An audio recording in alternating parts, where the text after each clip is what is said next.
du Trisac. Il déconstruit la nouvelle pour que vous puissiez la construire à votre manière.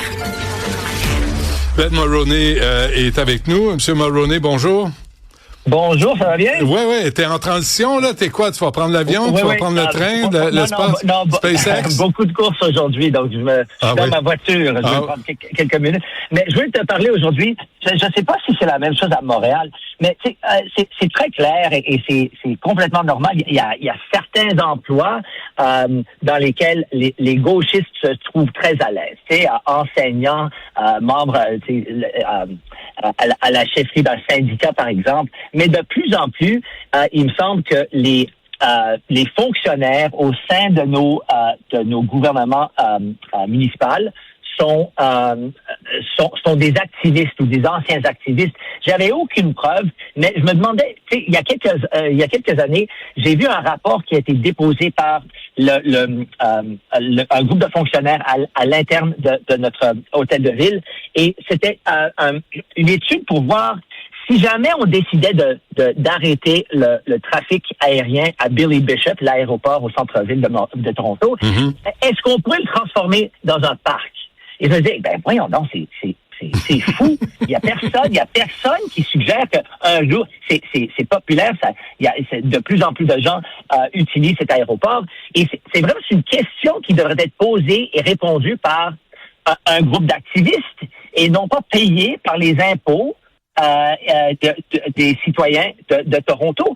Donc, je me disais, comment ça se fait? Et maintenant, il y a quelqu'un qui a écrit un article sur Substack, et je peux te l'envoyer si tu veux, c'est très intéressant. Il y a comme une autoroute, ou ton mot préféré, une pipeline directe entre les groupes d'activistes et les fonctionnaires à l'intérieur de notre gouvernement municipal. Et ça crée beaucoup de problèmes. Ça devrait créer beaucoup de problèmes éthiques pour les politiciens gauchistes. Par exemple, on sait déjà que certains membres du cercle de la mère Chao ont quitté leur emploi pour travailler pour des groupes de pression. Par exemple, il y a un groupe de pression qui s'appelle Toronto TTC Riders, un organisme de défense des transports publics.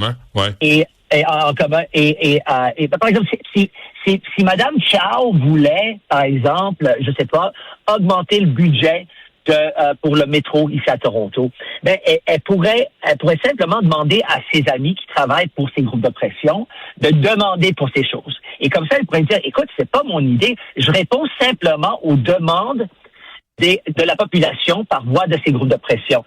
Et c'est d'après moi, il y a des questions d'éthique ici, et ça crée certains problèmes que les activistes qui autrefois militaient publiquement sont maintenant intégrés au sein des institutions qui auparavant attaquaient.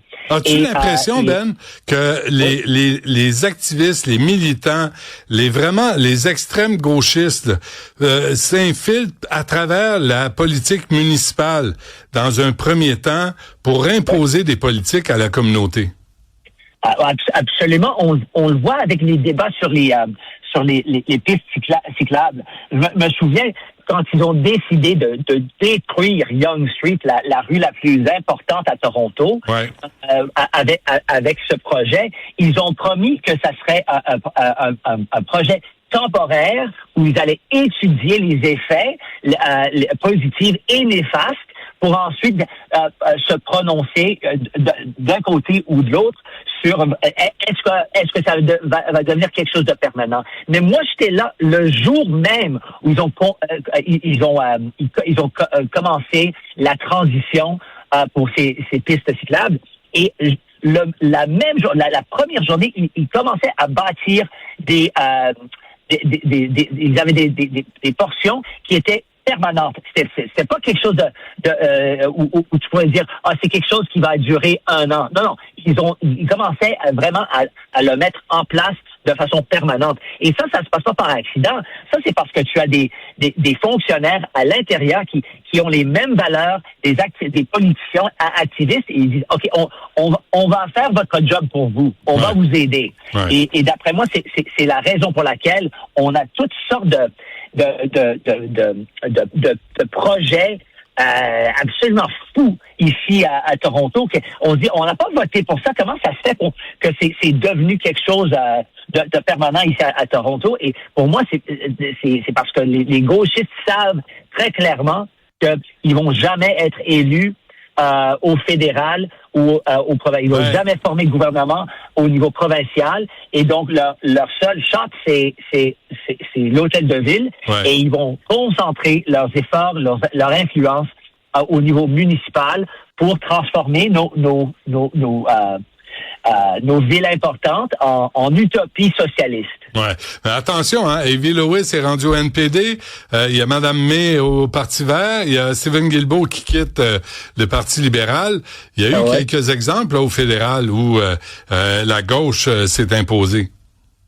Ben oui, mais Monsieur Trudeau, je pense que même beaucoup de gens centristes qui ont voté pour Trudeau ont jamais pensé qu'il allait gouverner. Il a créé le gouvernement le plus gauchiste dans l'histoire du Canada. Ouais. Et je pense que c'est. On a vu le résultat. Oui, on a vu les résultats et maintenant c'est la job de M. Carney de nous dire que c'est pas la faute du gouvernement, c'est parce que le monde est une place dangereuse et il y a des ruptures avec les Américains et si t'as un problème, c'est avec M. Trump, pas avec les idées du gouvernement libéral. Vous restez là-dessus, Ben Mulroney, merci. À demain. À demain. Bye bye.